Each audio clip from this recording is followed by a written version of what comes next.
Okay, so let's be honest. We're all using AI to create content, right? But so much of it just feels, well, a little bit dead inside. That's not a technical problem we're dealing with, it's a psychological one. So today, we're going to peek inside your reader's brain to figure out why AI tech so often misses the mark and, more importantly, how you can actually fix it. You know that feeling, don't you? You're reading something and it's fine. The grammar is perfect, no spelling mistakes, but there's just no soul to it. It's kind of like a show home, perfectly decorated, but you can tell nobody actually lives there. That exact feeling of emptiness, that's what we're going to unpack today. And this right here, this gets to the absolute heart of it. The fix isn't some new software or a fancy prompt. No, it's about understanding the basic psychology of how we connect with each other, and then learning how to pull those same levers with the words you write. So, this brings us to what you could call the uncanny valley of text. You've probably heard of this with robots, right? It's that super creepy feeling you get when a robot looks almost human, but something is just a little bit off. Well, AI content has the exact same problem. It's so close to human writing that the tiny little robotic giveaways become really, really unsettling. And you know why? It's because our brains are literally hardwired for this stuff. For thousands of years, we've had to be able to tell friend from foe, authentic from fake. It's a survival skill.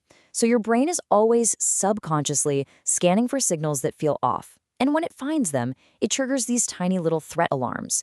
It creates this subtle feeling of distrust, even when you can't quite put your finger on it.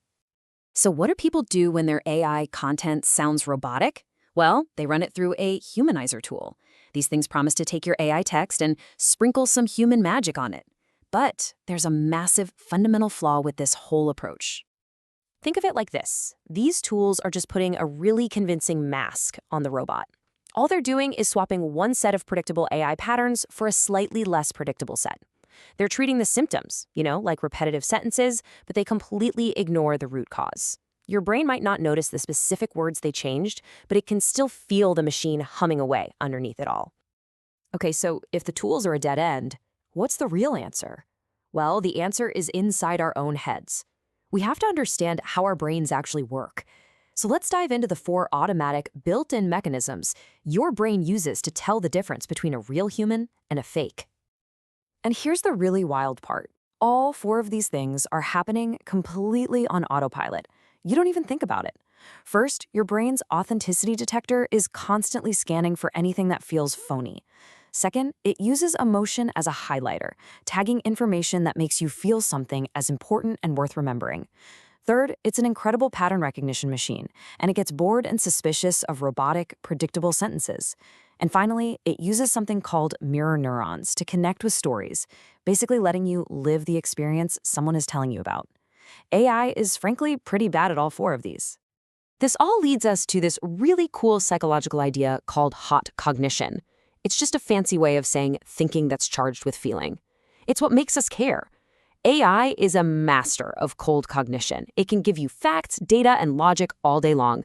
But real human connection, the kind that actually builds trust and gets people to act, that requires heat. It requires hot cognition. And this is a trap that so many of us fall into. We've been taught our whole lives that to sound professional, we have to sound formal. But think about it. Formality actually creates distance. It feels guarded, like you're hiding behind a wall of big words. A confident, conversational tone, on the other hand, builds rapport. It signals trust. It feels like you're talking to a real expert, not reading an instruction manual. So, if we know how the brain spots a fake, how do we create content that it actually accepts as real? Well, the solution is what we're calling a 3-layer system, and it's built directly on top of all those psychological principles we just talked about.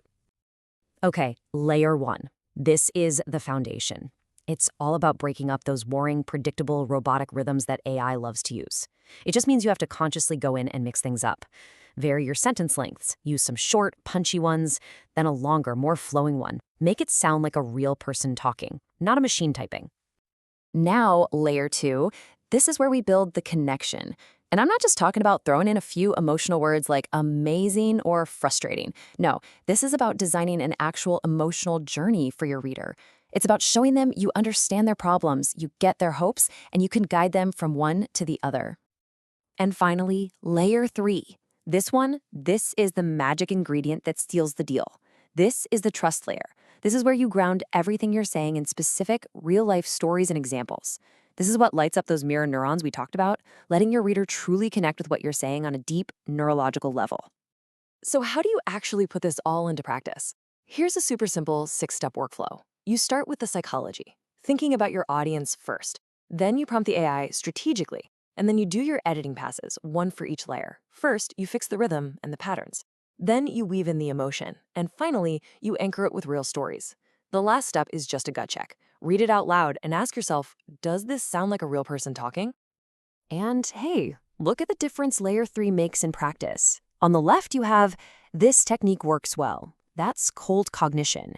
It's a fact, and it's totally forgettable.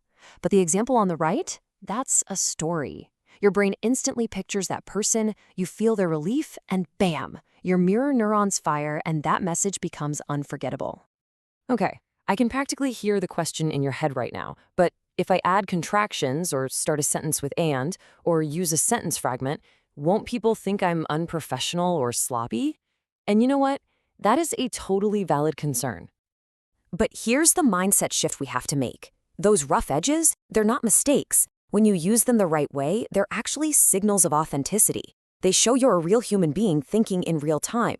In a world that is just drowning in polished, perfect robotic content, that genuine conversational confidence, that is what will make you stand out and build real trust. So let's bring this all home. The real challenge in making AI content sound human has nothing to do with mastering a new piece of technology. It's about getting better at using the most powerful tool you already have, your own humanity.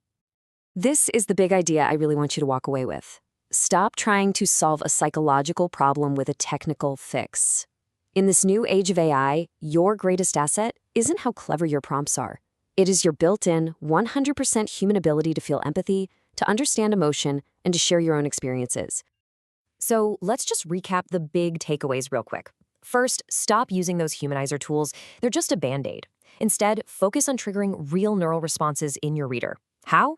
By using that 3-layer system. Vary your patterns, build an emotional architecture, and anchor everything in real lived experience. And please, never, ever forget that your empathy and your life story are your ultimate unfair advantage. So, I want to leave you with one final question to chew on. In this huge rush to automate everything, a lot of us have started to see our own quirks, our imperfections, our unique experiences as bugs that need to be fixed or smoothed over. But what if we've got it completely backwards? What if your story, your empathy, your unique voice, what if that isn't a bug at all, but the single most valuable feature you have?